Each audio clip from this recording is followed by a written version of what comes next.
And hello, everybody, and welcome to a special episode of Sasquatch Secrets. I'm your host, Nikki Colon, and I'm so happy you guys are here. It looks like we have got a lot of people already coming into the chat. It's good to see everybody.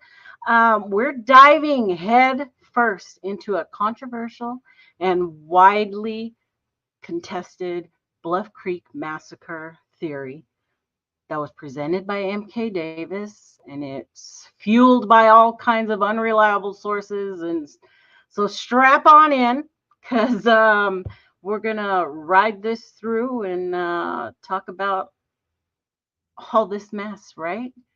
But I'm not going to be doing this alone. So let me bring in my first guest.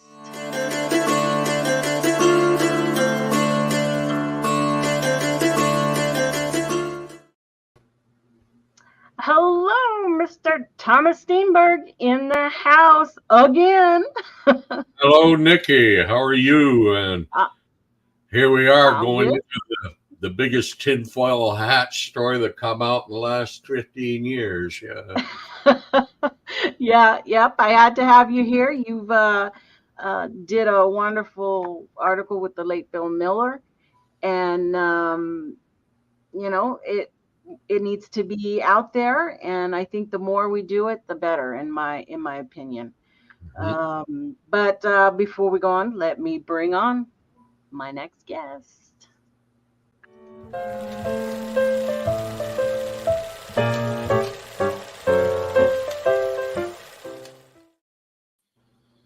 Hello, Mr. John Johnsen in the house, documentary filmmaker with Grendel Films. Welcome to the House of Secrets.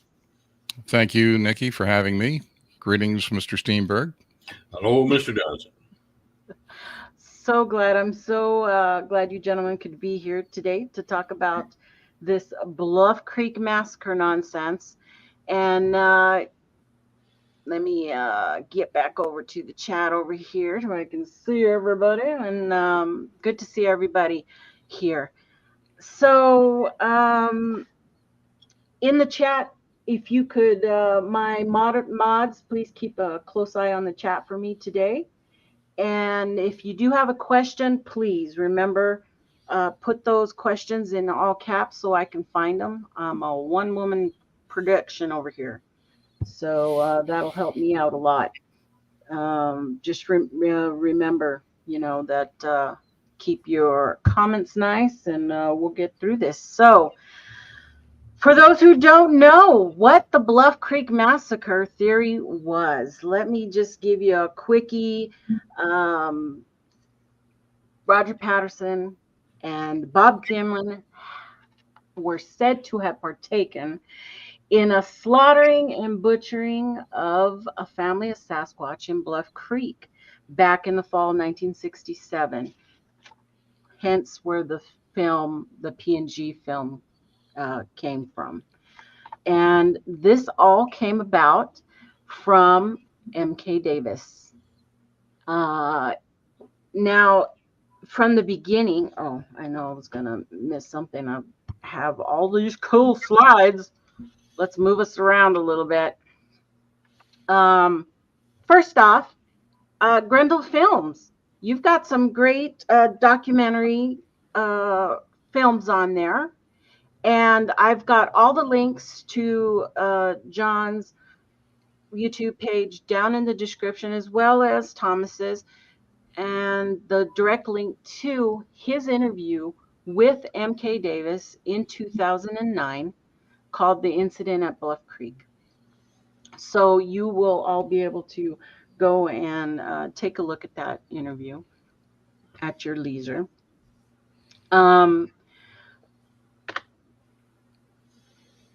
Let's see. So John, how did you first go about linking up with MK Davis? I was in Texas, East Texas, and that's part of my my desire not to go back to East Texas. I was sent out there from a chat from a group, the GCBRO, the Monitor had sent me out there. I had been bugging him to give me some leads. I was starting the first documentary, and this was way back in 2005. And so I went out to East Texas, and I summarily was labeled a spy and asked to leave, not necessarily politely. So I went on out to Conroe to, I'm trying to think of the guy who held that conference, but it was a Conroe, Texas, and MK was presenting his stuff out there. Now he hadn't gone into the massacre at that point. He was just displaying his manipulation of the Patterson film, the stabilization, and that is what, as a filmmaker, I was interested in. Was not so much the Bigfoot, but I was wanted to meet MK and discover how he was doing the stabilization. So that's how we got linked up. And right away, I was impressed with him. Very intelligent guy. He found a way to stabilize his film, not using stabilization software, but by centering and reanimating this film frame at a time, which is amazingly labor intensive. Took a lot of time and a lot of effort on his part. And we began working together in what became Keeping the Watch, the first documentary, which to this day, I'm blown away at the response that film saw. Virtually, I believe it was during the time of the Gulf War, and everybody in Iraq, it seemed like everybody in Iraq had a copy of that thing. And I thank everybody. And when I learned that they were having problems with the Iraqis that they had working in the mailroom over there, apparently they were stealing out of the mail. I then made everybody who was in the service, active service members, I gave them the film free of charge. So that just increased everything.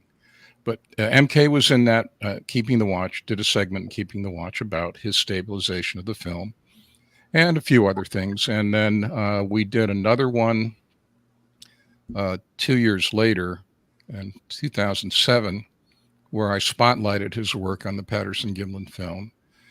And that's when I talked to Patricia on the phone, because I was curious about who the ownership. I actually talked to one of DeHinden's sons. I talked to him on a cell phone as he was hauling hay out to his sheep or something way up in northern, I guess it was Saskatchewan, wherever he lives. But ended up cutting a deal. And this is something that has irked a lot of people. I cut a deal with Patricia Patterson for use of her film for a whole lot less money than it was alleged that she got. So MK and I were able to work with that. There is actually, on the opening of that film, Spotlight on the Patterson-Gimlin film, the contract you see in the opening shot is one that Patricia Patterson and MK Davis agreed to, and then I signed on to that as well. So we worked at that point, and I told MK I would support him as long as I could see what he was talking about in the images.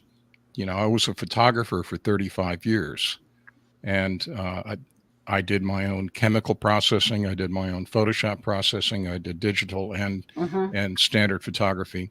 So he was not going to be able to slide in a sinker as a photograph, and I would not include it in the film.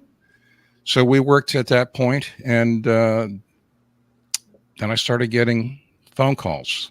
John, did you see this? Let me send you something. He would send me a frame of a gunshot wound in the thigh. He would send me another frame about how she does a double step and trips over a log.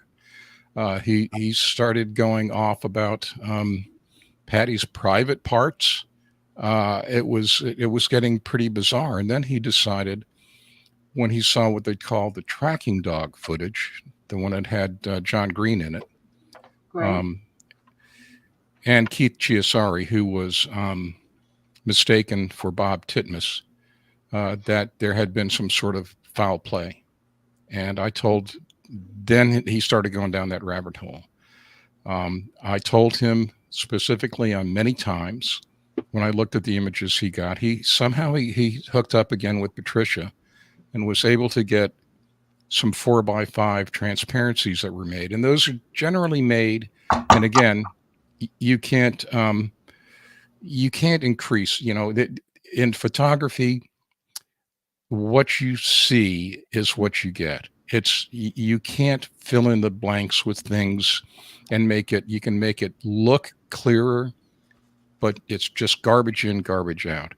So they had some 4x5 transparencies of some of these tracking dog images that were made from the 35 millimeter. The 16 millimeter.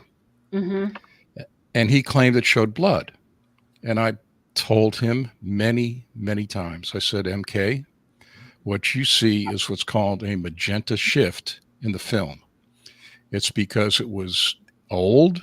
It had not been stored properly, possibly had not been processed properly, and it displayed a magenta shift. But he wouldn't listen. He went to oh God, I forget the guy's name, Bruce Maccabee, who was an optical physicist. Optical physicists have nothing to do with photography and film. They build gun sights. They do telemetries. They may design a lens for a special purpose, but they are not photographers. And he says, the color's on the film. There it is. You're showing that now.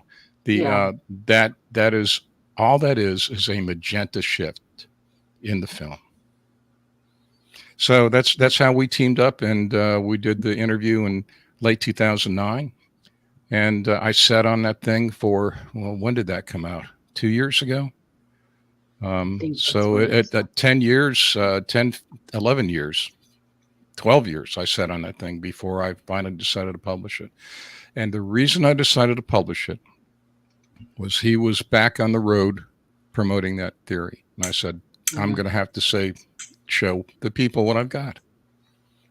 Right. I know that right after all this, it started, he did pull down all of that, anything having to do with the massacre. He pulled it off of his channel, and I think he went dark for a little while, until eventually he started coming back with his stuff on the PG film. Every little thing he does another video of, over and over. So I think there may be one now that talks a little bit about some of that stuff, but he made, pretty big errors, in my opinion, in regards to even identifying, saying that Bob Titmus was there when it clearly it wasn't, which was Keith Kazari. Yeah. I did an interview. I'm sorry, Thomas, go ahead. His name is Keith Kazara. Kazara. Yeah. Okay. Okay. Okay. This is what happened. 2008, I was doing editing work with Chris Murphy on this book, the Bigfoot Film Journal. And what Chris did, because MK Davis at the time was still in rather high regard with us because of the stabilization work he had done on the PG film, we sent him a third-generation copy of what was John Green's lecture footage from the early 1970s. And on this lecture footage, remember, this is the early 70s, and most of your audience who are under 50 won't even remember stuff like this. Back then, when you gave a public talk, we didn't have computers and, jump drives and things like that. When you gave a public talk, you showed movies and you showed slides and, things like that. So John Green in the early 70s had edited a bunch of films together to show to public speaking purposes, and the PG footage was part of it, also part of the second roll. It was also footage of what is known as the Blue Creek Mountain footage, which is mostly shot by the late René de Hinden when they were looking at the Blue Creek Mountain tracks. in August, September of 1967. So we sent a copy of this film to MK to get his opinion on some things. And we didn't hear from him for a while. 2009 rolls around. And all of a sudden, the late John Green is calling me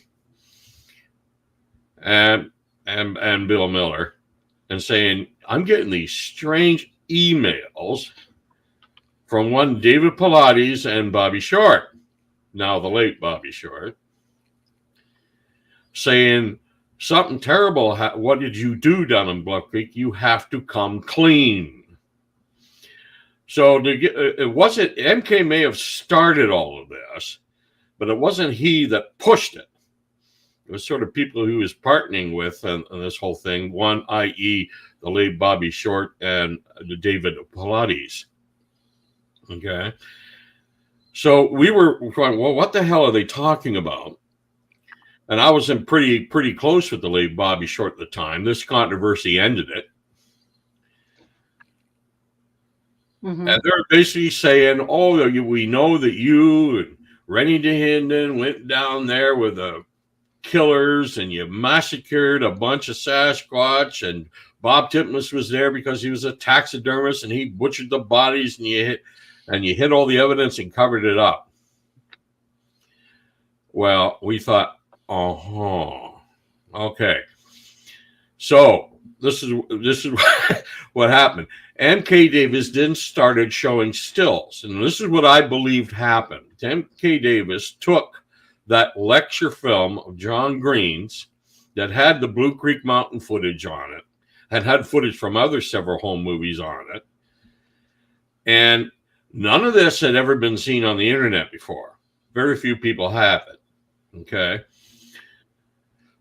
He looked at that, and I think in his mind, he thought when he looked at the Blue Creek Mountain footage, he was looking at never before seen footage from the PG film. He had no idea he was looking at different film clips. Okay. Mm-hmm. And what really, really irked us, he took stills from Rennie DeHinden's, the late Rennie DeHinden's Blue Creek Mountain footage, John and White Lady, the tracking dog. That was the name of the dog, White Lady, from Dale Moffat. And it looked to us like he was altering the contrast to make the water appear blood red. The pilot's hands, and at that time they were saying it was Bob Titmus. They had no idea it was a different man. Matter of fact, Bob Titmus was never there. Appear blood red. And you can tell this because in the background, there's a red truck that is just bright red. And it's restabbed. I don't know what it is because I'm not a film expert, but anything that was sort of a reddish tinge to it looked really red, like right there. You see the four-wheel drive there? Yeah. Now I know a lot of people don't like to accuse MK of hoaxing, but when you alter contrast on stills from a film, giving a false impression of what people are looking at, knowing full well that that's what you're doing, that's hoaxing by any definition I know. Thomas, may I ask a question, though? What makes you think MK was knowledgeably hoaxing? It was my impression that he believed this. He believed this. He called me day after day after day after day, and then I'll tell you why, John. Because the red hands you see and everything aren't red on the film we sent him. Okay. Okay. And he accused John Green publicly of being a murderer. Yeah. That's pretty much when I cut ties with him at that point. Yeah, absolutely. He altered those stills to make the hands red, the water in the creek look red, and even one point in the film you see Moffat pulling White Lady along in the leash, and he takes a sniff out of a little puddle of water right there. Mm-hmm. Right. You see, that's the normal version of it there, but in an MK still, it was bright red, and he was trying to say that was part of the carcass sitting there and the dog was repelled by it. No, it is just a body of water. If you kept going, you can even see the dog's reflection in it. I don't know if I have the other one. So but it was really MK once we said we were going to tell the truth what happened here, John Green was taken really aback by this. So Bill Miller had the idea, well, why don't we do an article exposing why this is all absolute tinfoil hat nonsense? And that's what we did.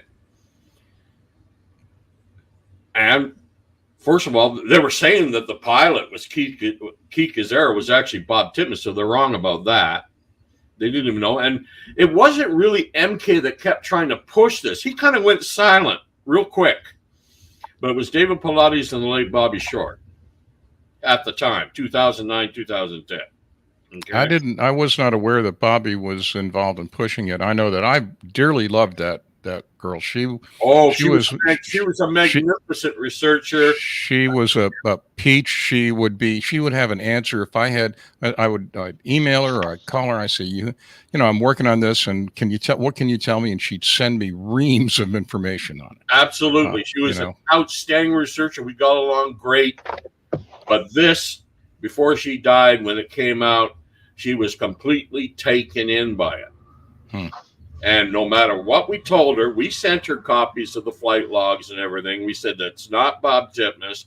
That's Keith Gazera. You got the wrong guy there. Bob Titmus wasn't even there in August, September of 1967. She just didn't want to hear it. Her unnamed expert, she kept telling me, says it's Bob Titmus. And this all happened. And I said, well, who are your unnamed experts? David Pilates and MK Davis? You know?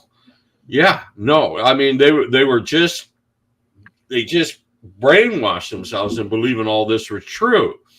So we have to assume then, according to them, that a family of Sasquatch on October 20th or sometime in October of 1969 were slaughtered by Roger Patterson, Bob Gillen, John Green, Rennie DeHinden, Dale Moffat. And they slaughtered the bodies, buried the evidence, and spent the next 60 years saying what we need to prove the existence of the Sasquatch is a body of a piece of a body. Yeah, that when you boil it down like that, it's pretty laughable. It's tinfoil hat nonsense, and it was never anything else. But every now and then, someone keeps bringing this up again, and the latest I think was How to Hunt. He brought it all up again. But we put this all together in this article, The Massacre of Bluff Creek, which I sent you a copy of, Nikki, going through this bit by bit by bit. And they were sending letters and, John, at one point, Pilates said, John, I never accused you of holding a deep, dark secret, unknowing that we were good friends with Al Hodgson, and everything that they told him we heard about. And we published his actual emails where he's saying, I believe John Green's hiding a deep, dark secret. Hold on. I'm trying to find those emails. 29. I got a lot of stuff on here. Let me see. And those are all photos, and they've taken those hands and everything, and the water were not bright red on the copy of the film we sent him. He altered them, the stills, to make them appear that way. And that is hoaxing by any definition I know. And since then, MK has been on major damage control ever since. And of course, Bobby Short has passed away. And Pilates, for the most part on this subject, has gone silent too. Well, that would be the most that would be the best thing that people could do about this. To stay silent on it.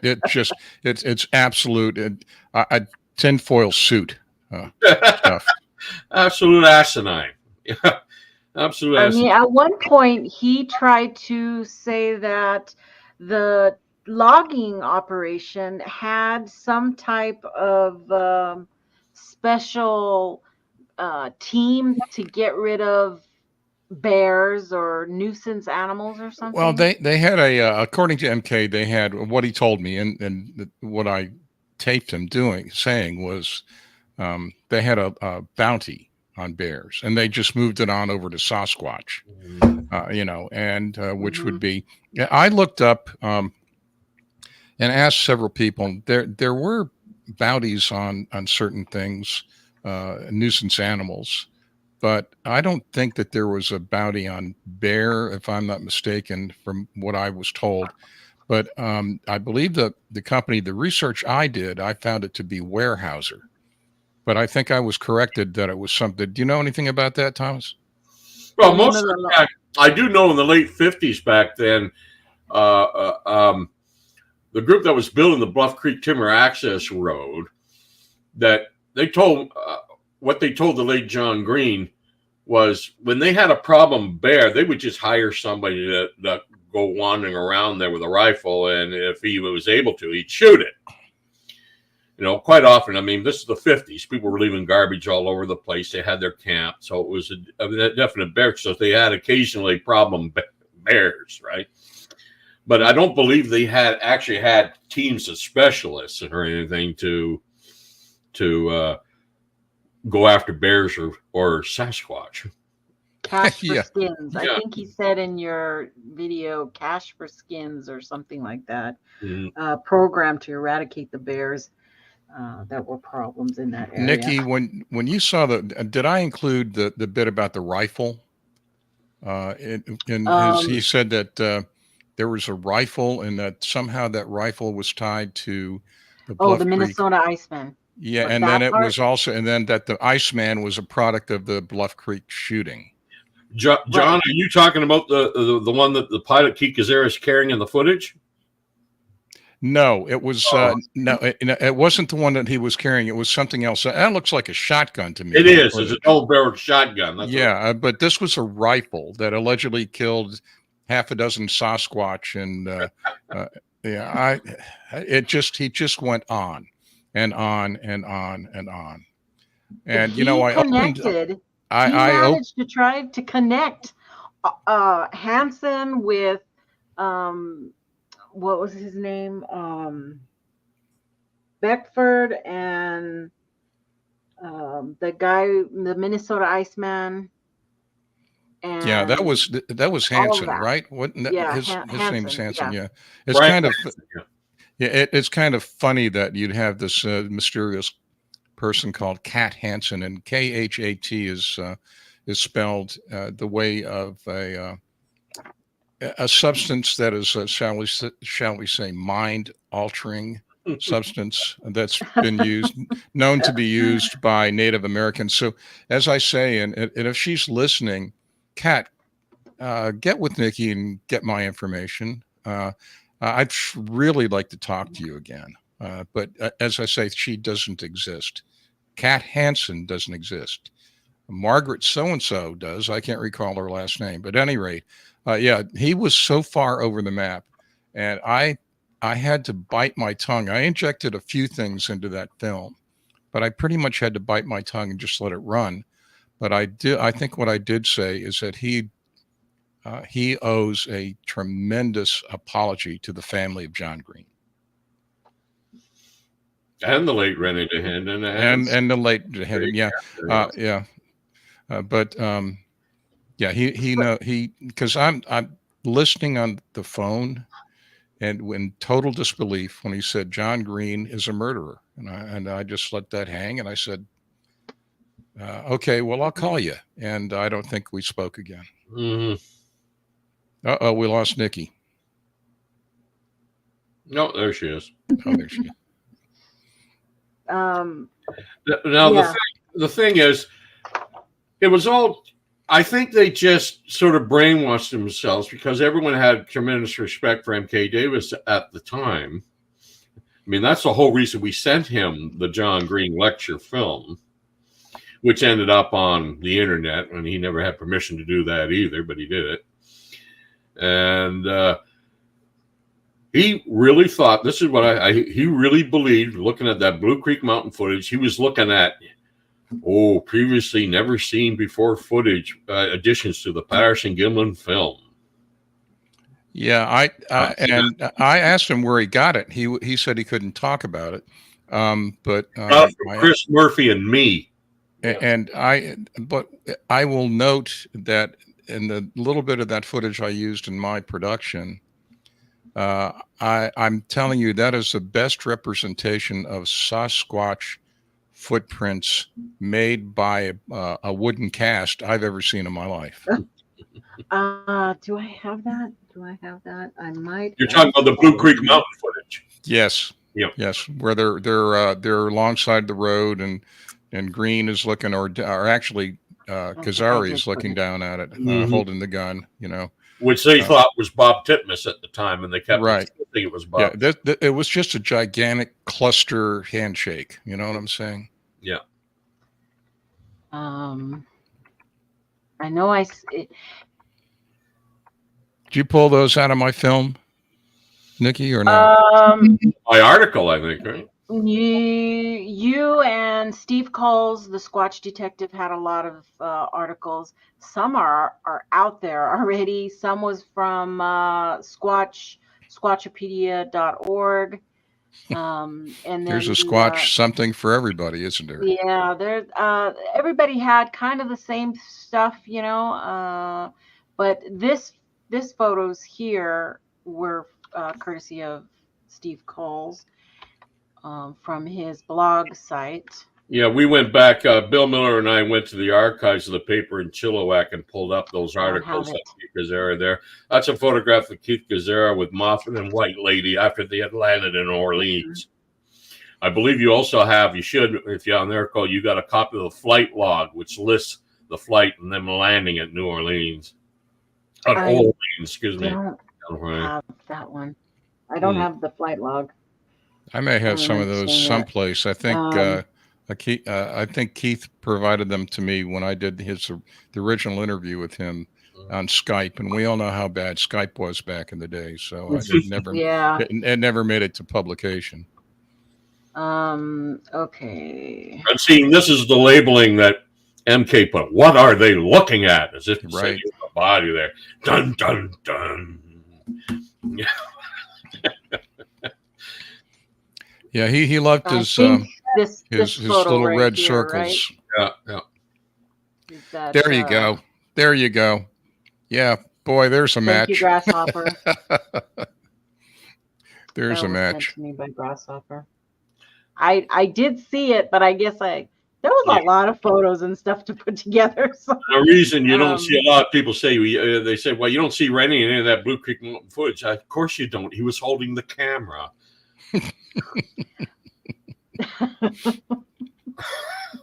Oh, I know what I also recognized was, isn't there a photo with Al Hodgson in those prints? I think there's a photo of Al Hodgson holding a cast or a cast of one of the prints. I thought it was. I don't think he's on site. But not on site, right? Yeah. Oops, I gotta get rid of that one first. Yeah, those were different. There it is. Yeah.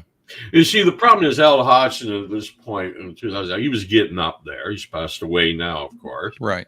And he was getting up there. And Bobby Short showed him pictures of that. And they said, is this Bob Titmus? And Hodgson probably looked at it for 5 seconds and said, well, it kind of looks like Bob Titmus. I think it is. But he later retracted that. He said, no, that's not Bob Titmus. In the footage. Well, I can tell you that MK, for all the good that he could have done, in the end, he was so obsessed with that. I know that myself and the late Scott Marlowe were planning to go to Bluff Creek with him, and we were a few weeks out, and we started getting closer, and MK went silent, and then he's back and said he had already been out there. He didn't want to wait. He went out there by himself. I know that he drove out there. He lives in a little place, little burg outside of Yazoo City in Louisiana, Mississippi. I'm sorry. And he drove an old 4-wheel drive truck out there, and he said he was pushing snow up over the hood in April out there. And I said, why would you go? We were getting ready to fly out there and do some other things. And here's he went out there and then he didn't tell us. And I had a little bit of funding. I said, I can actually get us out there and maybe get us a decent vehicle to drive. But he didn't want to listen to it. Well, John MK's been to the PG film site a number of times in the Bluff Creek region. As a matter of fact, after all this exploded, I think he went there a number of times in the summertime too, because I've seen footage on YouTube of MK Davis at the Bluff Creek site talking about the whole thing. And he doesn't even mention the massacre. He's actually acting like the whole thing never happened. Did he ever mention to you, Thomas, finding a femur bone? I think he said something about that at one time, but after all this exploded and we wrote that article, MK really didn't talk to me again. Well, here's a little thing that when he went out to Bluff Creek without the late Marlowe and myself, he came back and told the story that he had found a femur bone in the creek, but he left it. He didn't want to be accused of bringing human remains on, but at any rate, Marlowe freaked out so bad, he wrote a letter of denial that he had anything to do with the murder or knowledge of the murder of anybody in Bluff Creek.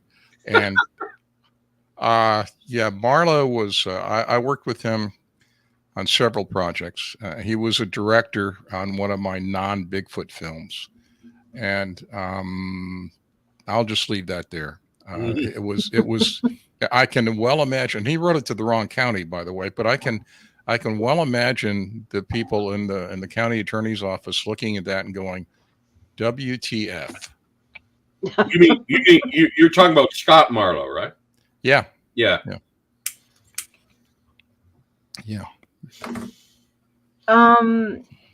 had a question, and it was about Bud Ryerson. And so he made a phone call to John.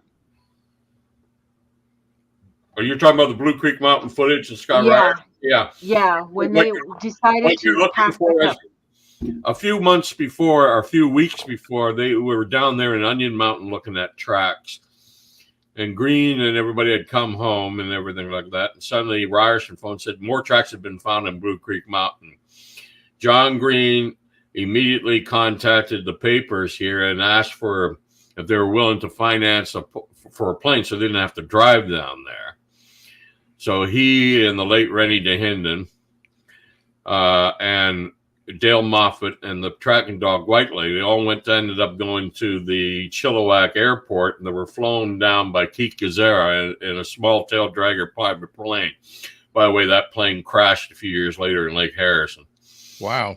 Was Keith flying it at the time? No, somebody else was flying it at the time. And what happened was they were taking hoses up to fight fires up there, and someone had the brilliant idea of putting the hoses back in the plane without drying them, so they're like 3 times as heavy. Oh, God. So the plane ended up in the bottom of the lake. But he flew them all down there, and of course Rene was being Rene at the time, and that's when he took that shotgun you see in that footage and stuffed it in John Green's face and said, "You ever leave me out here like that again, I'll blow your head off." And I heard Rene was a really nice guy. Oh, yeah, he could be. And Rene ended up flying back with Keith Gazzara, and John Green ended up coming back with Don Abbott, who arrived there later to do some work on the footprints as well. So it was really a circus. But the point is, this footage, no one had ever seen it before until we had, at least not on the internet. Okay, no one had ever seen it before.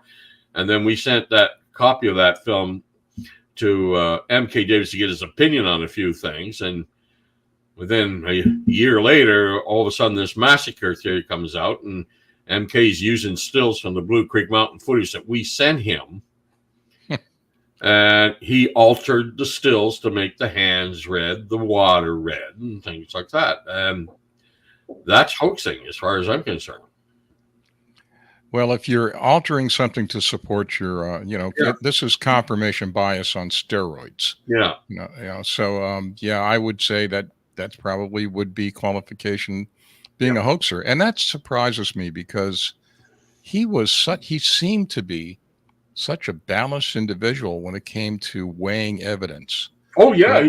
That stabilization work he did on the PG film was excellent. Yeah, that was. Have you ever seen the enlarged, out of frame, uh, or what I call the whole frame footage of that, Thomas, where you actually see how he positioned the film, the frames? It's mind boggling. Yeah, it You is. know, It is. I've been I sit and work at this computer and work in Adobe Premiere, and that has got its certainly has got its drawbacks, but I cannot. This was off the shelf, 19 mid 19 2000s DVD editor, and it wasn't made really for any kind of serious editing, and that's what he used. So I hats off to him for the patience and for even beginning to think that he could use it for that. Yeah.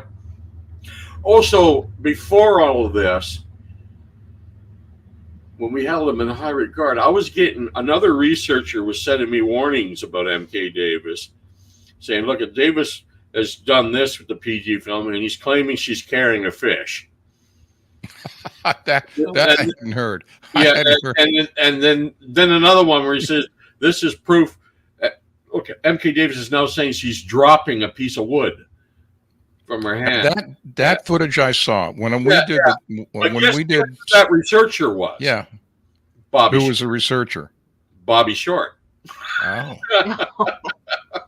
And that was in the years preceding the massacre stuff when they all teamed up to push this thing. well, let me explain to you what that footage was. I looked at that over and over and over and over again. And if you look at Spotlight and on the Patterson Gimlin film on the YouTube channel, you will see what looks like something cascading out of one of her hands and falling to the ground. What it actually is a piece of debris in that film Mm-hmm. that is spinning through as it's being copied, as it's being printed. Yeah, and there were other samples where there was film damage, and he was trying to say it was gun flashes and all that stuff.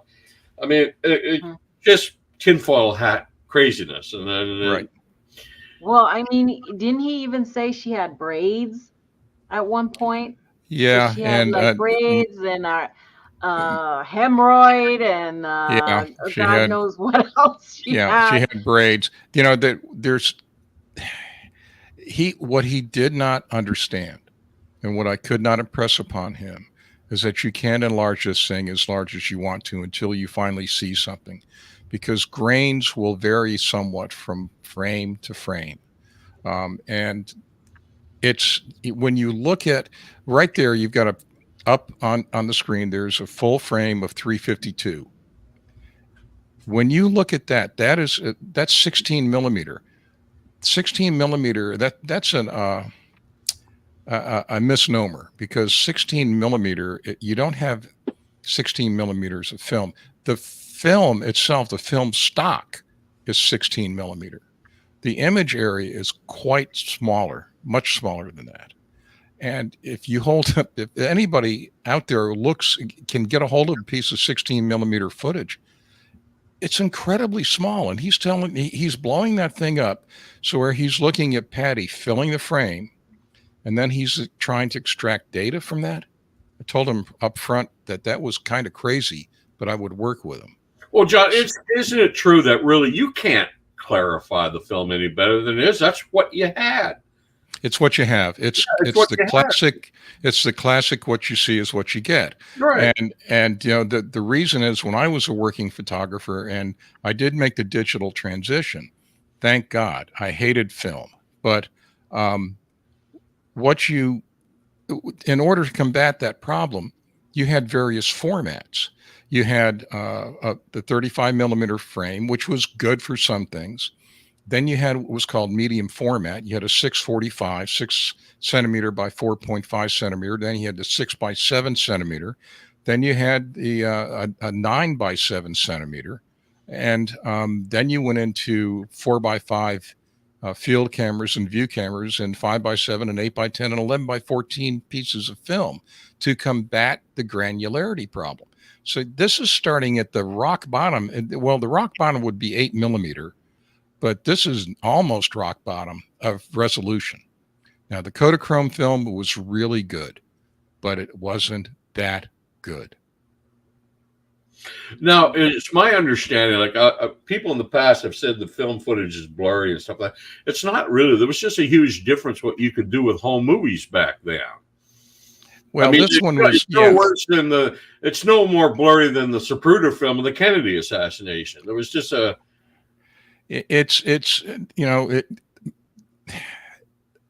camera shake, camera movement, and all kinds of things affected this film. What I'm saying, there's a big difference what you could do professionally and home movies back in the 60s. Yeah, this was apparently a what I would call a semi or a serious amateur semi-professional movie setup. He had that Kodak K100, I guess it was, a 3-carat lens, and K100. The choice though of the Kodachrome is that's like, to me, that's a fly in the ointment, because you can't get Kodak at that point. You couldn't get Kodachrome processed anywhere but through a licensed Kodak outlet. And I can tell you that I was using Kodachrome in 35 millimeter at that time as a teenager in my Nikon cameras, and it was a 2-week turnaround. Best case scenario, stand outside the pharmacy or the lab and beat a drum all you want to do. It was a 2-week turnaround. And so his choice of Kodachrome, that smacks of having no knowledge at all of what he was doing. He should have used he should have used the Ektachrome, or he should have used a fast like a Plus X or Tri-X black and white film, and it would have been, they could have had any college kid process that stuff. Oh well, Roger Patterson, he rented the camera from the Shepherd's camera shop in Yakima. He basically was shown how to load it, how to aim it, and how to shoot it, and that's all he knew about photography. Right. Yeah. And this was a I think reel-to-reel camera. It was not a cartridge camera. I've got a K100 cartridge camera, but it's a reel. This was dark room loadable. You needed a dark room. Right. And when they changed the film at the site, he did it under a tarp. Yeah. Yeah. Yeah. Yeah. Well, yeah, that's, it was just a comedy of errors. It's amazing they got what they got footage wise. I won't argue the authenticity, which I think we all know it's not authentic, but I think Bob did a real good job walking that suit for Roger that day. Well, we can have another show and a debate about that. That's one of these things, Thomas. That's one of these things like politics, religion, or what you're going to wear tomorrow. It's just no right answer for that. But getting back to the massacre thing, it's just a certain. The biggest problem with the Sasquatch field is the Sasquatch field itself. Okay. Yeah. There are a lot of people who don't want to do the work. They want to be well known for something right now. They don't want to spend decades accumulating data and publishing books and stuff. They want to be well known right now for whatever reason, or they just like pretending to be Mulder and Scully, whatever. Right? Yeah, right. Pretend is a key word. Yeah, and a lot of people latched onto this because they latch onto the weirder stuff in this anyway. You know what I mean? So that's why this keeps coming up every now and then.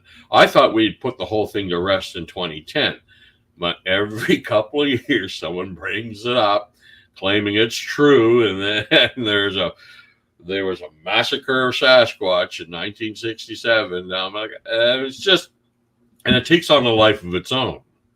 Because those major players all have followers. There's nothing we can do, to convince them that it's not true, because they are diehard followers of MK Davis, of Dave Paulides, of even the non-Cat Hansen has followers. Which goes to show you how sick that community can be. Yeah. And how much easier to throw accusations around when you wait till almost everyone involved at the time was actually passed on. And now you have Steve Istall, and he's got a tremendous pool of people that will believe anything he says. Mhm. Anything that comes out of his What mouth. is this guy's name, So, Nikki? it's Steve Pilates. Oh, Steve David Istall, sorry. Pilates. David David. Pilates and Yeah. Steve Istall from How to Hunt has been, saying that, it's real. Well, when somebody steps out of the limelight and leaves a void, there's a rush to fill it. Right. So, I mean, even here on this 352 that we're looking at is where MK saw a footprint. He saw the paw that he made, a great big deal about the bloody paw. Where's the other paw prints leading up to it? Right. Then leading away from it. And leading away from it. So they just, what do? There's nothing there. They soak the dog's foot in blood and then carried it out there. And yeah, it's Right? ludicrous. It's ludicrous. This stuff does not pass Occam's razor. It really doesn't pass Occam's razor. It fails that test miserably. He also saw in this film, in this slide, the anomaly, what he called the light anomaly. And I don't know if he was trying to say that, it disappeared or it appeared. That is a processing error in one of the prints. That's what it is. Right. That's all that is. And you can see that, black spots and white spots come up during the film, throughout the film. Well, little imperfections, little so scrapes, obvious. little cuts. Yeah. Yeah. The little hairs, that's all part of that being a film. Hell, you get some older film. There's some copies of it that they're not on the original. So, right. Right. Like John Green's original copy, you see a little flickering in the right hand side of the film almost every frame. Yeah. Right. Yeah. I had another question before I forget about it. How many guns were at, say, the Blue Creek when they went back? Well, Blue Creek Mountain, they carried the one double barrel shotgun, as far as I know. That's it. They just had the one. Oh, I don't know. Because somewhere I read something about how they were saying 2. Could well be. I don't know. Why did they have 2 guns? Oh, by the way, John Green was not carrying a handgun on his belt either. So, okay, that's what that's something else I'd heard also, that he was carrying a handgun. No. MK just ripped that guy. He just ripped him to pieces. He totally defamed that man. Okay, so this must have come from Bobby Short then, asking why did Dale Moffat insist on 2 rifles for protection? Protection from what? Well, Moffat had no idea until he went on this trip. He had no experience in Sasquatch. All he's looking at these big footprints in the middle of the woods, and he thinks, Jesus, there's something here. Maybe they had needed the other gun for protection against Renee. Yeah. It was more like a case of, if I'm going to take my dog out looking for this thing, I want someone standing by with a gun. Yeah. Yeah. So it's just crazy. And Nikki, I appreciate you promoting the thing. I will get some, every hit I get on my YouTube channel, let me just say, qualify it this way, is that's just where this stuff goes to die when I get finished with it.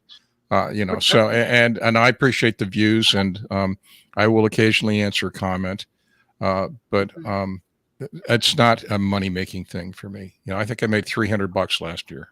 That's it. Let me get back up here to a question somebody had. Who does Paul Daglan says, who does the old cop Pilates think would have prosecuted anyone in 1960s for shooting apes? I don't think cops can prosecute. Would he have arrested him? Maybe. All I know is that David Pilates was fired from some sort of a some sort of a corruption thing. I don't know the details, you know. If but, John Green or Rennie Hinton had shot a Sasquatch on October 20th, 1967, this whole thing would have been over and none of us would be here talking about that. Right. Absolutely. Mm-hmm. Yeah. And that's what it boils down to. They wouldn't have been out to hide the bodies. Yeah. They're basically saying these men spent the next 60 years saying what we need is a body or a piece of the body, knowing full well there were a family of bodies buried in and around Bluff Creek. Yeah. Just nonsense. He now says the PG film was recorded months earlier in 67. So I know you in your interview, you were talking about how the timelines didn't seem to match up at some point. Are you speaking to me, Nikki? Yeah. Sorry, John. The thing that the timeline that did match is the film. If it was truly Kodachrome 25, then it had to have been. And I know that these labs existed because I used them myself. There were people who would process this stuff, the K12, K14 Kodak processes that were not licensed by Kodak. But what you did is you were playing Russian roulette. It could be processed right, or it could be processed badly, and in a few years you had a black film. It would continue to develop over time because it wasn't processed right. It wasn't the soft bath wasn't right. What the fixer wasn't right, and so my guess is if it's Kodachrome, it was processed at a rogue lab, and they had that set up ahead of time because it was allegedly shown 2 days or 3 days later in the John Green's basement or something. No, it was Al Diatley's house in Yakima. Oh, at Diatley, that's right. Yeah. Thank you. Al Diatley had the picture of film developed at the Ford Motion Picture Lab at 306 Fairview Avenue, Seattle, Washington. Mm-hmm. And he got that. How did they manage that in 3 days? Al Diatley was a rich man, and rich men in those days used to pass a lot of money under the table to get other types of movies produced. Oh, okay. We've drifted into. Yeah. Remember, this is back in the 60s, right? You're right. Yeah. I was just. If you had connections, you could get it done. If you had money, you could get it done. I was entering college in the late 60s. I get it. Yeah. And I know it was the reason why I was known at the Ford Motion Picture Lab is Bill Miller was there when he was doing his study on the Kennedy assassination. He went in there hoping to get 8mm film, and somehow the subject of Bigfoot came up. The old guy there, and this is like 2001, 2002, said, "Oh, yeah, we developed that movie here. We've showed it on the wall right there." "Oh, tell me about it." Well, the first guy who came in to develop was a businessman. Gave us a bit of money, and we developed for him. And, well, Al Diatley. 3 weeks later, a little cowboy showed up to have copies made. Roger Patterson. That's why I know where the film is developed. The building is still there. The place closed its doors, I think, in 2011 or 2012 sometime. I think the last Kodachrome 2 shut down about 5 years ago, and it was in Rochester, New York. I think that's where I was sending my stuff. I had to send it to Rochester. Yeah. That's where I think, and I don't think you can even do it anymore. I'm sure there's someone that has the skills to do it. But let's face it, it's gone extinct, that kind of film and film processing. But yeah, it was in the Ford Motion Picture Lab at 306 Fairview Avenue, Seattle, Washington. I can even give you your own phone number if you like. Well, they probably won't answer. Yeah. Brent from the Tall One says Larry McGowan claimed to own the gun that was part of the massacre. He said Titmus gave it to him for a debt owed. Well, I hate to break it to Larry McGowan, but that never happened. So that thing's not worth more than whatever it'd be worth as scrap metal. Yeah. By the way, Titmus wasn't there. Yeah. Yeah, we covered that right at the beginning. Yeah. He wasn't there. So you Let's got see. burned, McGowan. Phone. How to hunt. We talked about that. What does Paul says? No one would have been prosecuted for shooting a bunch of Bigfoots. I cannot overemphasize that. And the bodies would have been worth millions. The idea they'd have been junked is insane. Well, they might have been in trouble for a little while, but it would have more than paid off for them. And this mystery would have been solved. They would have solved it right then and there, which is what they were out to do. So the whole thing, the whole thing is mind-boggling and doesn't make any sense.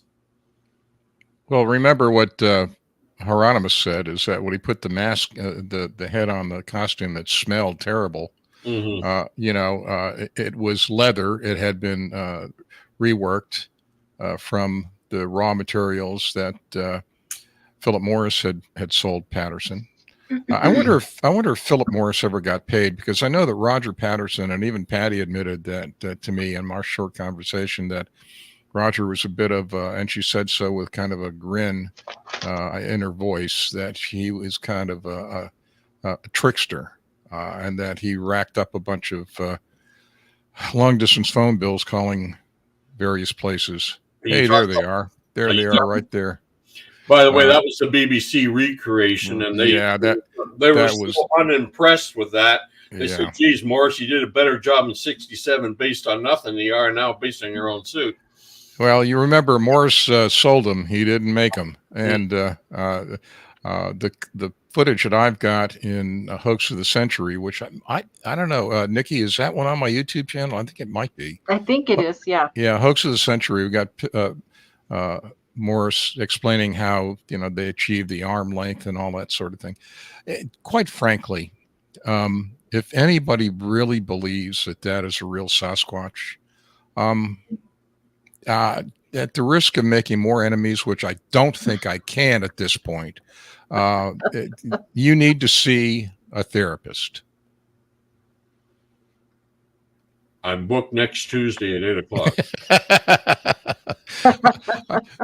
Thomas, I'll send you a picture of mine, but and you'll see immediately why I go see her. But the whole thing was just a circus. If anybody's interested in Hoax of the Century, they can watch that one along with, and you can see that I've run the gamut on this stuff because I was a supporter of MK in the early days, and keeping the watch and spotlight on the Patterson Gimlin film. I was his supporter. I did, I was behind him almost 100%. It's not until he rode over the hill on this massacre that I decided that was going to do me more harm than good. Well, that's basically where he stopped talking to me, too, when we came out and said this is a lot of tinfoil hat nonsense, and basically exposed it for what it was. He stopped talking to me. Bobby Short stopped talking to me. Yeah. Yeah, well, Bobby, I was very surprised when I heard she'd passed away. I was really upset about that. She seemed like such a good soul. She was. I think she just believed it, and she didn't want to listen to any explanation that she was wrong. Yeah. So I know earlier on Clark Universal, there was some mention that Steve Isdall was having a pay-per-view of Melba Ketchum's findings or something, but I had no clue it had anything to do with the massacre. Is that what you're saying, Squatch Watcher? Well, Melba Ketchum has nothing to do with the massacre. Melba Ketchum is the one that basically said she's got proof of Sasquatch's existence, and she had a big She had a big press conference with about 80 empty chairs. She's busy looking for mermaids too, and some days tree octopus I hear too. So Melba Ketchum asked me one time to if I could sue Tom Biscardi on her behalf, and I said that's just not a thing. And then the late J.C. Johnson tried to sell me a share in the PVC pipe that had the DNA on it for $4,000. I told him that wasn't a thing either. So that whole DNA thing, Thomas, I don't know what you feel about that, but that was off the rails before it started. I think Melba Ketchum was off the rails before she started. I said so all the time. I mean, you don't publish by your own start up your own magazine and write about yourself and call it being peer reviewed. I mean, right. It just does not work that way. Yeah. Yeah, I think I think that whole thing it's just typifies the depths that some people will go for a little bit of fame and some sort of imagined pot of gold at the end of this Bigfoot rainbow. Yeah. More questions. Let me see. Kaiju Ninja asked, does anyone think there's more than one Bigfoot in the film? No. And John doesn't think there's any Bigfoot at all. Well, here, if you watch it again, and don't stampede to my YouTube channel, but if you watch Spotlight on the Patterson Gimlin film, I highlight some areas that M.K. Davis claimed to have been other Bigfoot at the PG film site. But mind you, and they'll have the infamous red arrows, I think, Nikki.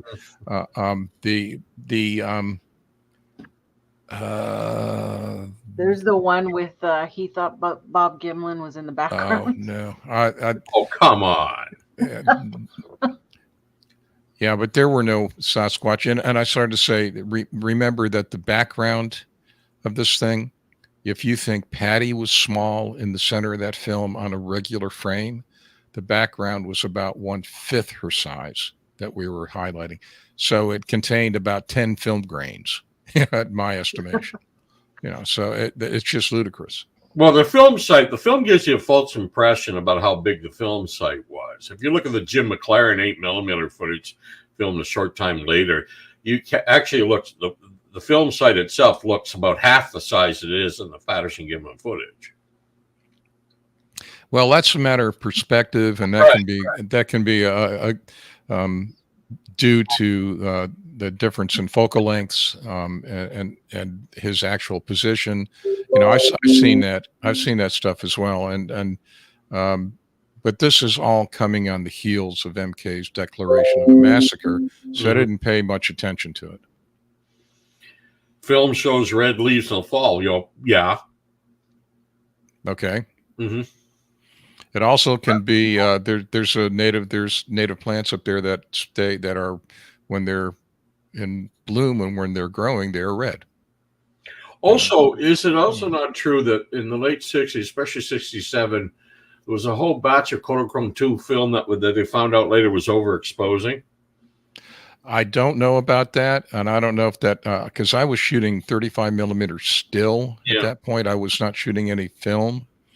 I might have, my son is a graduate of USF. He owns a movie or a media production studio in Manhattan. And he went through, he was one of the last breed that went through actually handling the Bolex H16 film cameras and then made the transition into digital during his college years. And I'd have to ask him about that, because I think he was complaining about something about exposure. He made a lot of student films, got some note with them. I'll ask him about that. I'll pass it on to Nikki if I find out anything. Because I've been friends with Bob for a long time, and Bob always told me he always thought there was something wrong with the film, because he said the fall colors are really pretty, but they didn't jump out and grab you like they seem to do in that film. And that goes back to poor processing too. You had dyes, in the film.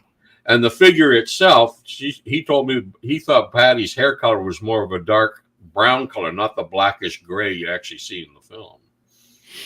Well, it's all conjecture at this point, but I think the one thing that people can agree upon is that there was no massacre. That Oh, if there had been one dead Sasquatch, the world would have known it and would have seen it.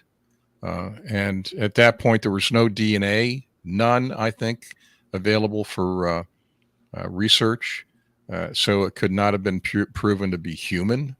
There might have been a slap on the wrist to somebody for downing a rare animal, but that would have gone pretty much under the carpet with all the scientific hubbub that would have resulted from actually producing a body. Mm-hmm.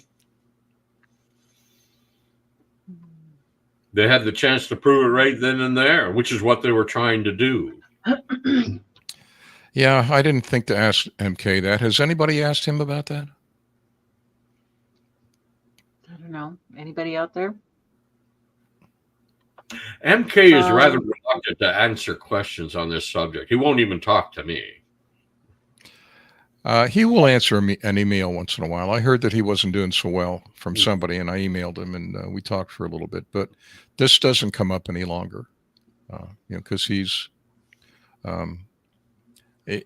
My last encounter with him in person, he was struggling with his diabetes. I saw him maybe a year ago or 18 months ago on somebody's podcast where they were trying to talk to him about this. And he just averted the questions, and he didn't look well. I just wish him all the very best. I hope he's doing well. No hard feelings about this stuff. He was just wrong.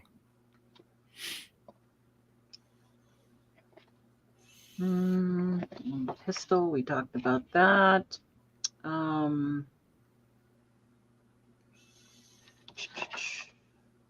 we went through a lot of this stuff.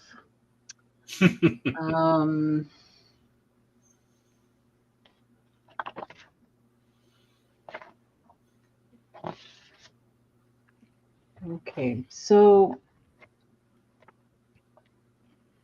there was a part where he was talking about, I don't know, I found it really fascinating, him trying to link the Minnesota Iceman into all this.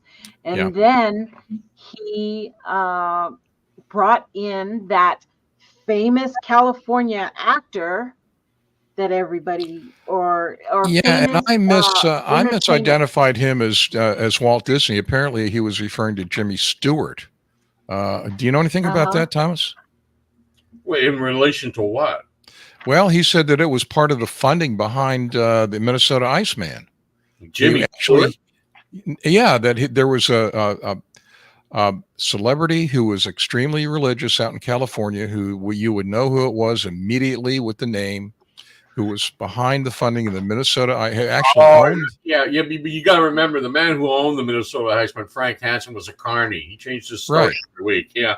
And that was the rumor that some big Hollywood name was behind and funding his travels with this thing.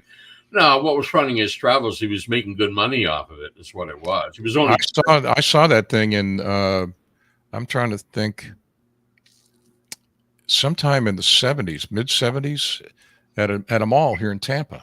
Oh, it was probably the dummy that they had. Well, I remember looking at that through the ice that I could see through. Yeah, and thinking that whoever put that thing together, it was a pretty good job. It was. I mean, I saw it as a kid at the Flower Festival Fair in Brampton, Ontario, when I was a kid, and he was just, shoving people through. Here's a quarter. Look at it. Everyone going by the frozen thing there and looking at it.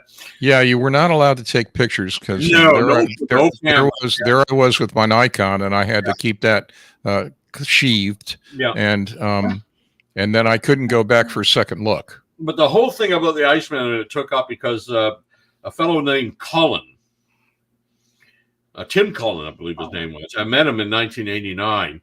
Whose specialty in cryptozoology was large snakes. But when he was a student, he happened to look at this thing and he thought there might be something to it. And it's because of him that Hellemans and Sanderson got involved. He came down. Yeah.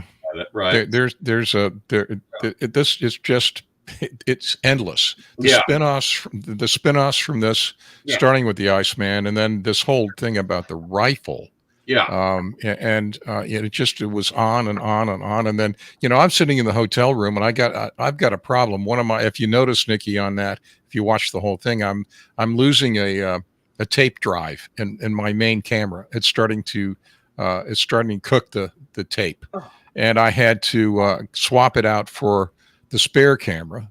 And at that time I've got bombarded by emails from Kat Hansen through the whole thing, and it was incredible. It was a freak show.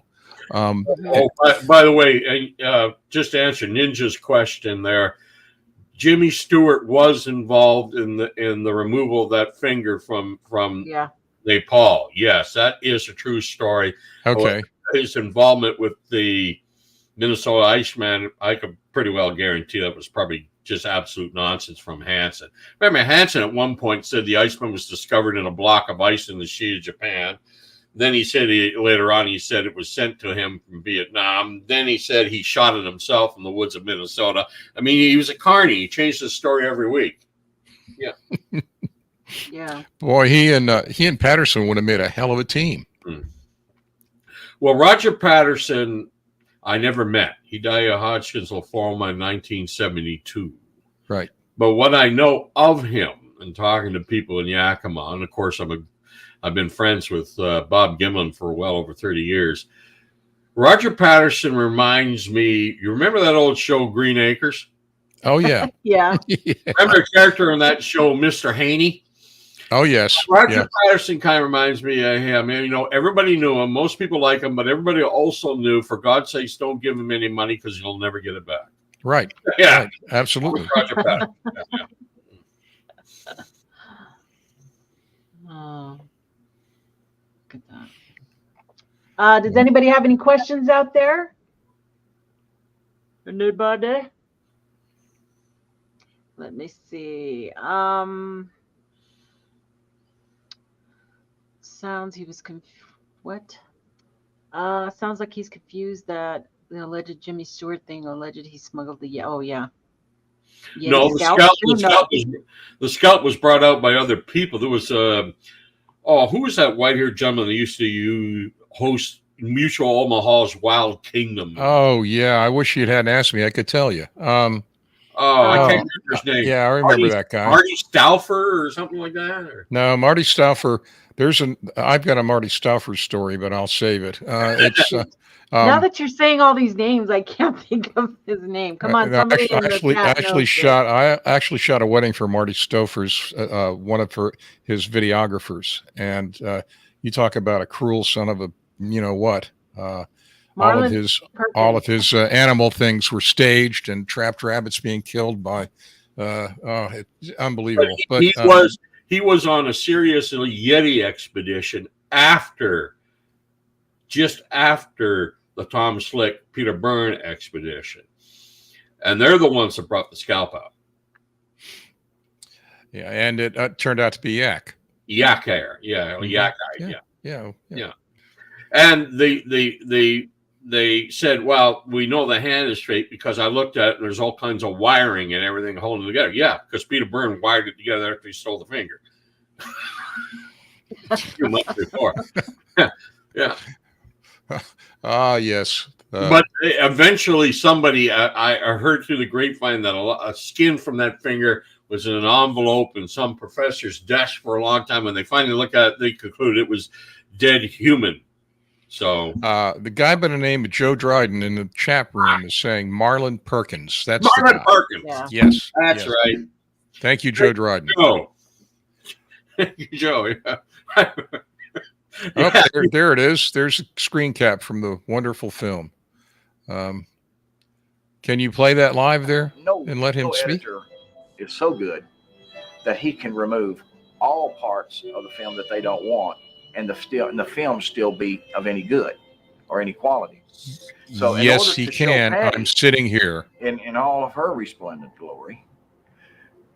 They've got to show some things that they perhaps did not want to see or want people to see, if that's why they took those sections out. So you look at the film forensically. You're just one frame at a time, looking with an open mind, objectively. You're not I didn't look at this film with a view to watching her, or I looked at the film from a photographic standpoint. That's how I got started. I wanted to know why. I had some questions about why some versions of this film were so much better than others, why they had these splendid stills from it, and then this fuzzy grainy couldn't tell anything about it, versions that they showed in moving form on TV. Nikki, can I interject something? Yes, absolutely. Okay. First of all, yeah, the music sounds awful because it's not streaming well, but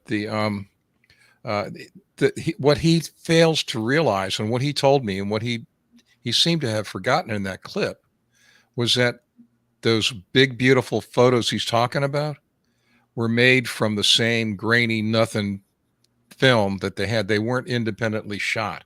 They were made by 4x5 copy camera in the Patterson residence with Patricia Patterson's permission.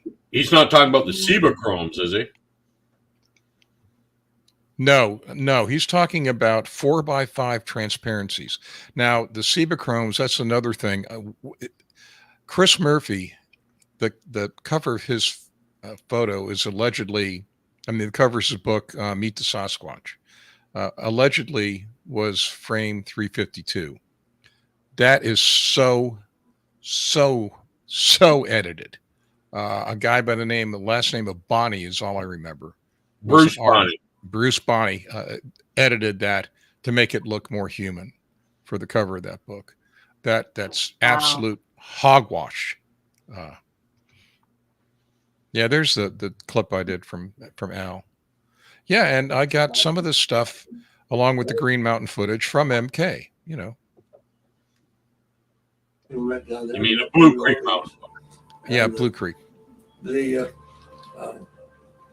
So we started out, and then we got to Bluff Creek Resort, which was still open at that time. Or not, those days ago. Anyway, they got some provisions and everything to take up there. Way up on top of the ridge there at Blue Creek Mountain, there was a long stretch of road there, and the tracks went right down as far as you can see down there. And there was, but they said there was 3 sets of tracks. I only saw 2. The next day, they put the dog on the track, and it tracked it for a while, and then it lost the track. They lost the track. They said it warmed up and lost the track. I won't believe that wasn't what happened. That dog handler was scared to death. He pulled him off the track. Yeah, that's true. Yeah, again, a big circus out there. The tracks were a really great example of Roger Patterson's handiwork with a wood chisel. Just the whole thing was just amazing. And then I have one. We got to do another show with John and me debating the authenticity of the film itself without the massacre theory. I'm just gonna. I will host that. I will absolutely. Thomas, no, I appreciate that. I highly respect you, sir, but I'm gonna have to decline. Well, come on, John, it'd be fun. It's like we might as well just haul a dead horse out in the middle of the road and give each of us a ball bat and just film us beating it. Well, then MK would accuse us of assassinating a whole family of horses that day. Indeed. Yeah. But at least we have a body. One last short clip. This is right at the end of your interview. The people that were there, just keep in mind that you saw in that tracking dog video. You saw John Green. You saw Dale Moffat. You saw S.C. Buttram. You saw the pilot. You know that Renee DeHenden was there, and he was the person doing the filming of the tracking dog video. So you also, according to the testimony of Al Hodson, Roger Patterson, and Bob Gimlin were also there. So as far as the events that took place, and then why we never saw the film that Mr. Green Oops. took, Dang and it. why there are pieces missing from the PGT film and pieces missing from the tracking dog video. Those people know why. Okay, first of all, at the time of the Blue Creek Mountain Tracks investigation, Roger and Bob were up in the Mount St. Helens region looking around. They weren't there at that time. Okay, they came down later and got their film of October 20th, 1967. Bob Titmus was not there at the Blue Creek Mountain footage either, nor was he there when the film was in. He got there 9 days later, went straight to the film site and cast 10 of the tracks. Okay. So half the stuff he's saying there is inaccurate. And I'd just like to repeat that N.K. Davis, there's footage of him right here on YouTube after the massacre theory came out, where he's talking about the Hope Harris and Gimlin film. And so the massacre never happened. So I don't get the guy. I just don't get it. And I'll just repeat what I said earlier in this podcast. When you take stills from a film and alter the contrast to give a false impression of what people are looking at, that is hoaxing by any definition I know. Here's something from Central Florida Bigfoot. See, this is he said, did he say frame 352 was edited? No, what I said is Bruce Bonney touched up and edited the copy for Chris Murphy's book. That's what I said was edited. By the way, I co-authored that book. Were you given that credit? Yes, it's written there in association with John Green and Thomas Steenburg. Huh. Okay. I had to leave. I did some work with Lloyd Pye. Rest in peace. Yeah. And Lloyd was my first interview in Keeping the Watch. Mm-hmm. And he said, John, I'll do it for you, but you got to read Meet the Sasquatch first. So I drove up to Panama City Beach, and there at the Hampton Inn, before I went out the next day to interviewed Lloyd, I read Meet the Sasquatch, and it was a good book, if you believe in Sasquatch. But I became much more involved with Lloyd and his Star Child skull. I've got a laser printed copy of that monster, and now there's a show that if you want to do, Thomas, about the Star Child, I've got a lot of good information on that. I have absolutely none. I know nothing about it. But I've got a lot from the alleged owner of the thing, and it was a hoax that got out of hand. I'll just put it that way. That's all. Now the picture on the book, that was just some artistry done with the image in 352 for the cover of the book, so it showed up on the cover. That's right. all. Yeah, that's what I was saying. No, Yeah. That was edited by Bonnie for the cover of the book. Yep. And you knew about that, right? I mean, because your name's on it, right? Yep. Okay. Yeah, that's yeah. So a lot of people will say, "My God, look how good that looks." I'm going, "There's something wrong with that," because I to that point I was deep into digital editing, but in the days of retouching, I did my own retouching on photographs where I would literally take melanomas off of people's faces, so I can tell you that's been heavily touched. You take any image from that film. You take any image from that film, or any film for that matter, and you start touching it because you say you're trying to improve it to see what's really there. You're not. You're altering it. There's definitions.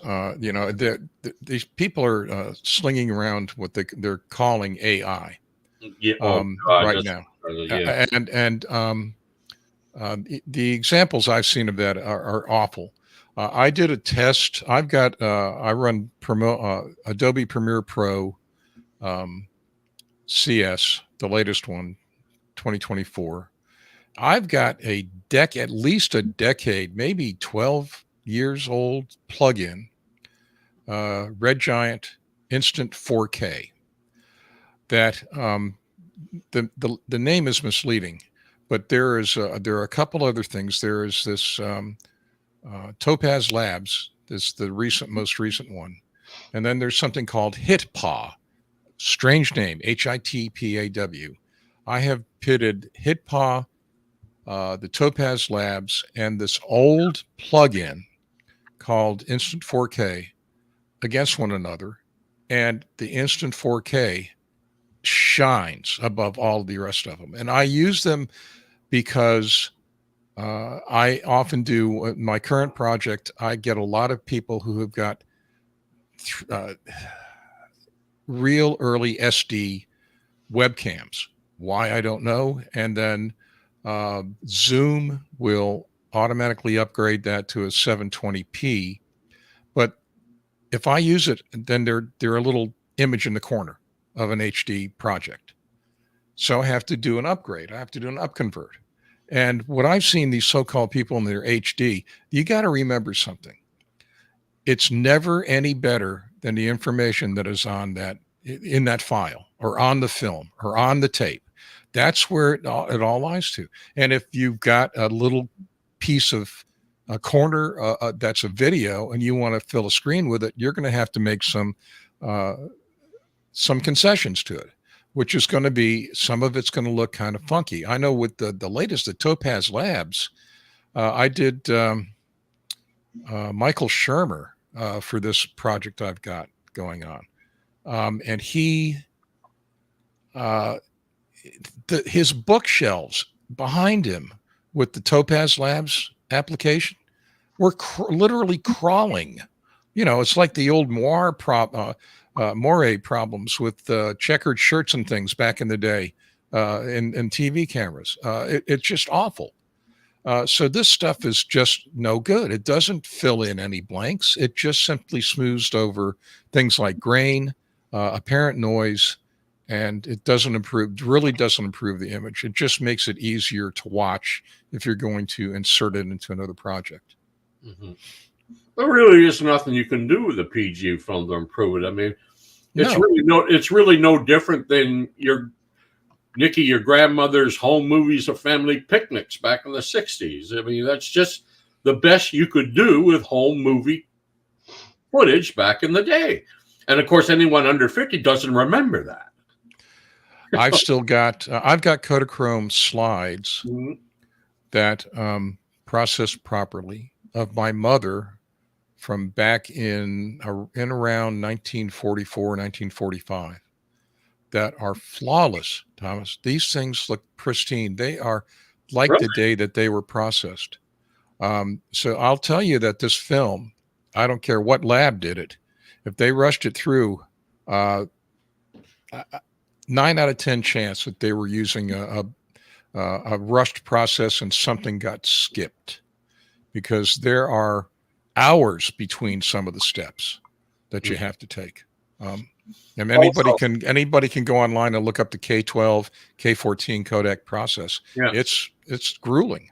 And every time you make a copy of a copy of a copy, the window gets a little dirtier. Yes, and that's what some people don't understand, because in digital copying, except for compression artifacts and some other things, it's pretty good all the way down the line. Yeah. But that was not the case with analog film.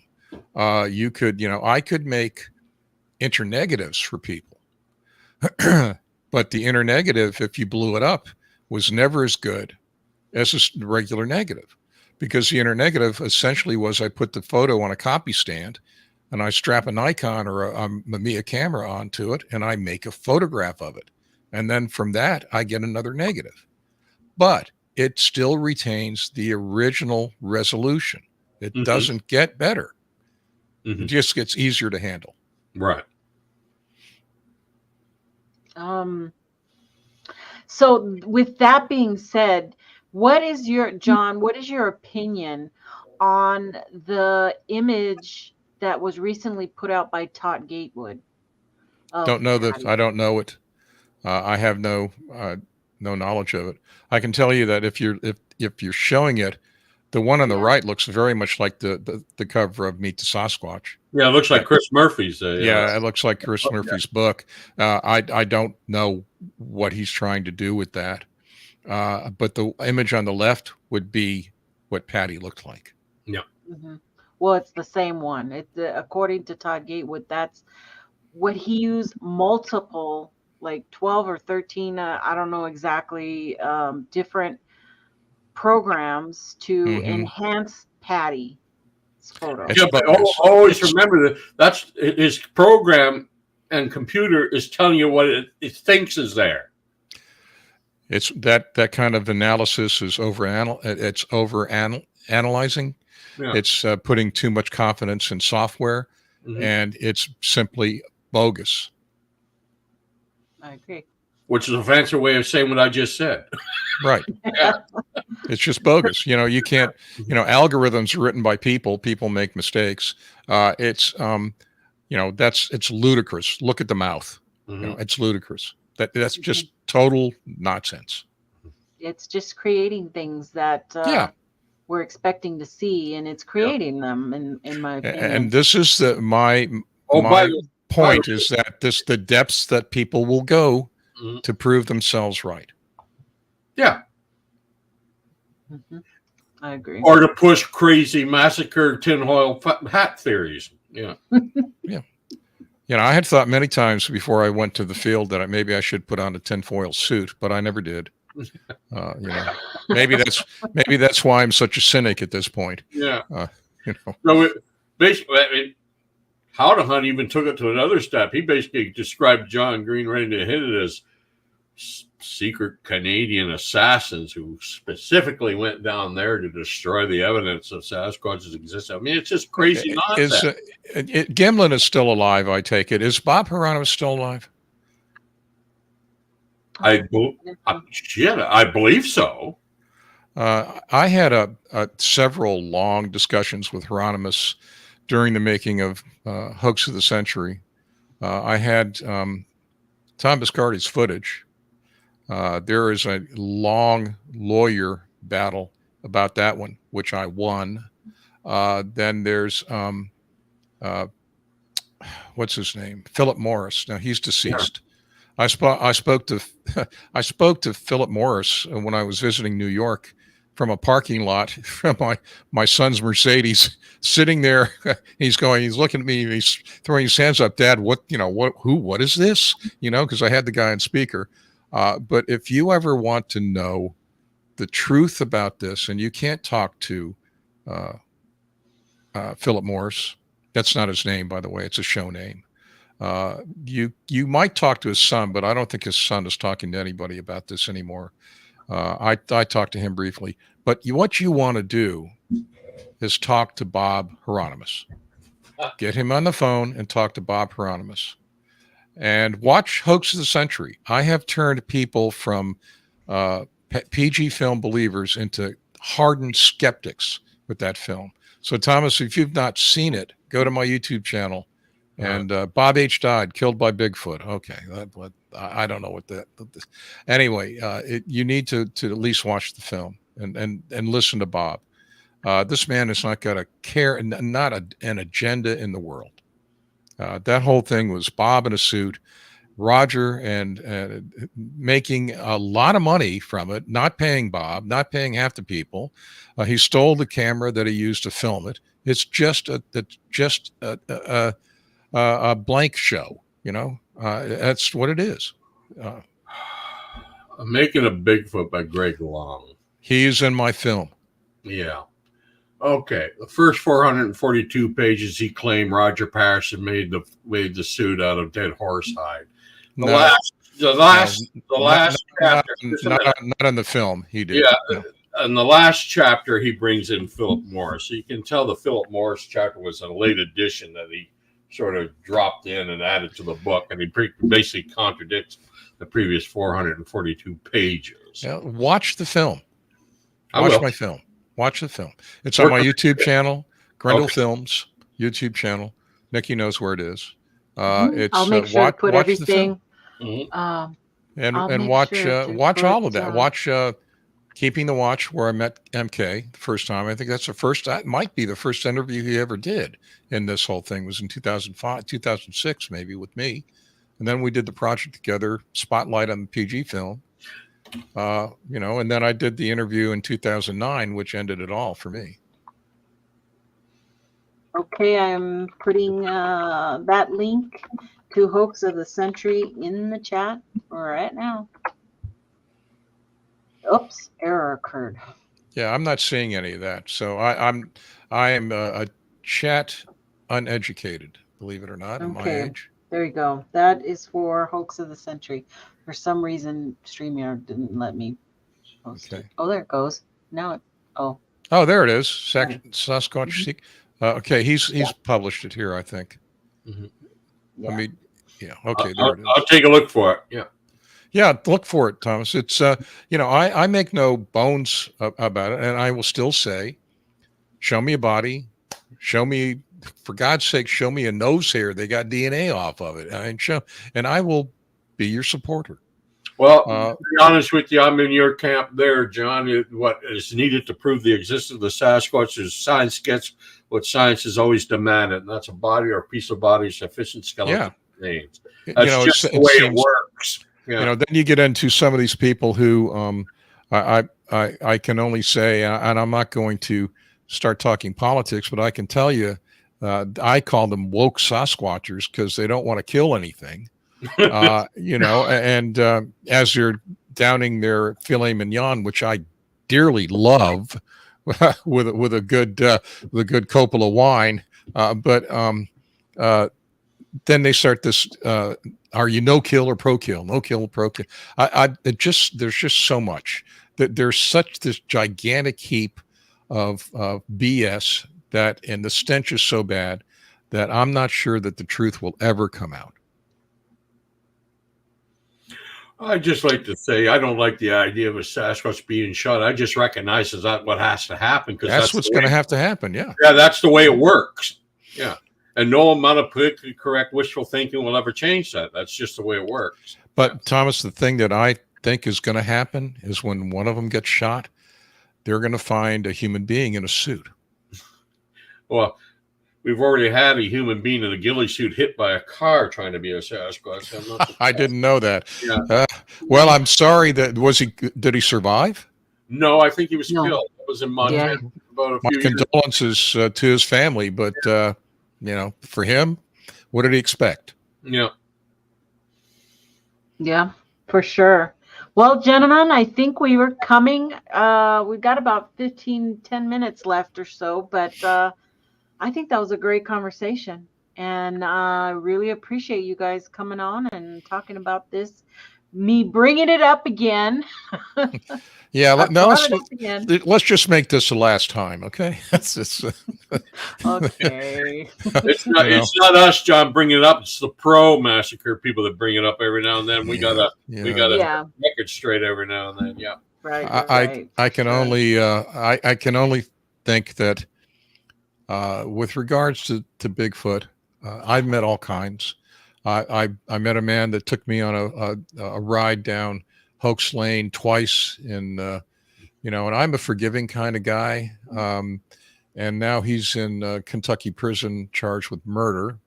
I have seen it all. I've seen it. I've seen a dear friend who passed from glioblastoma, brain cancer, who was into this, a local girl who was in 2 of my films. She's Carol Ann Solomon. She'll be in Keeping the Watch, whose own family hoaxed her to keep her interested.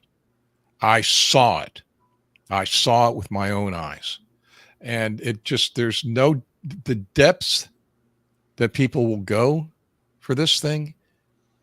It's unbelievable. I don't know what the psychology behind this is, but it's like, I liken it to alcoholism, where you swear to God there's nothing more at the bottom of that bottle, but you open another one. And it just goes on and on and on. And I've seen MK's life suffered greatly. I have seen in Louisiana. I saw people's marriages fall apart. I saw people lose their jobs because of this. I saw people, J.C. Johnson, late J.C. Johnson, quit a job to go pal around with Biscardi, and he lost everything and drank himself to an early grave. It's bad. I don't understand people. I wish that there was some explanation for it, but it goes to great depths. Which when you want to get involved in something like this, you let your passions overrun you instead of sticking to the facts and never deviating from the facts. That's when you get into trouble. Well, you don't ever pursue a passion as your livelihood. You pursue what you're doing. When you choose a livelihood, you pick something that you're good at, and then you pursue your passions as hobbies. But there are too many people out there that don't understand that, and they do it in the exact opposite. And it's sad. It's very sad. The stuff that I've seen go on with Bigfoot, unbelievable. To the point where when my dear wife threatened to tell people at a party that I was making films about Bigfoot, I said, we need to talk. Because that's not going to get out as far as I'm concerned.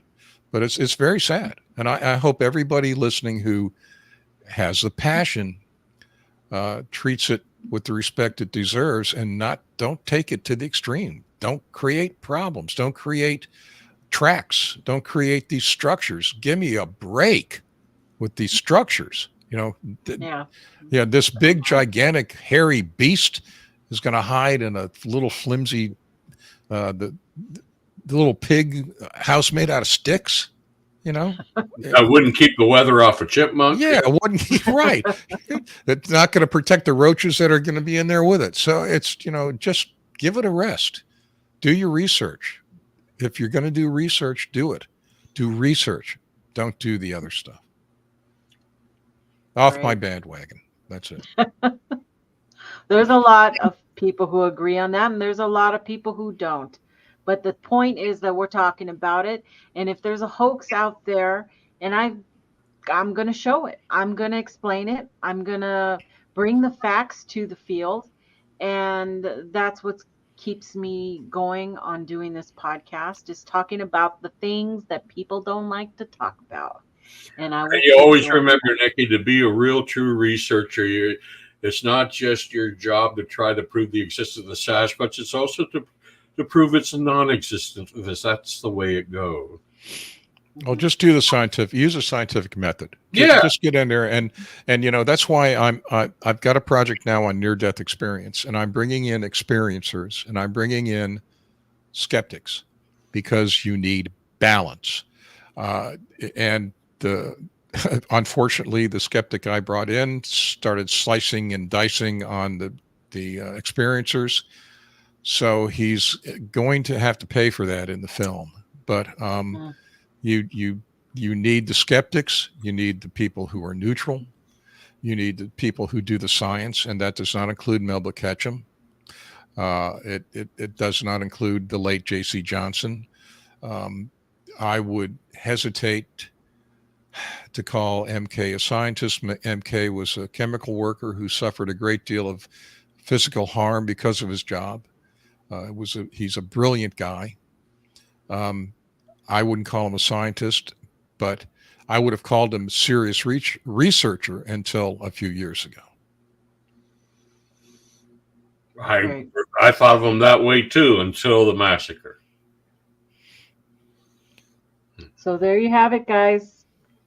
We've got, I think this was my show 99, episode 99. I've done a lot of more videos, but for my Sunday shows. I appreciate you guys all being there. I hope that everybody has a very Merry Christmas or Happy Holidays, whatever you say.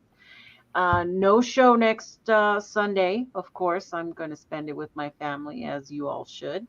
And we'll see about a New Year's show. Not sure yet. If the hubby says we're going out, I'm going out. So that's the way that'll go. But I want to thank everybody. Gentlemen, thank you for coming and spending this time with me talking about the massacre. I appreciate it. John and Thomas, you're always welcome to come back. And hey, you guys, hit that like button before you leave, please. Okay. Thank you, Nikki. Subscribe and subscribe. Thank you, Thomas. Good talking to both of you. Good. Nice to meet you, John. Stay in touch, All right. man. Stay Okay. in the back, gentlemen. Stay in the back, and we'll talk to you in just a moment. Okay. You guys, I love you guys. Thanks for being here, and I'll see you in the next chat.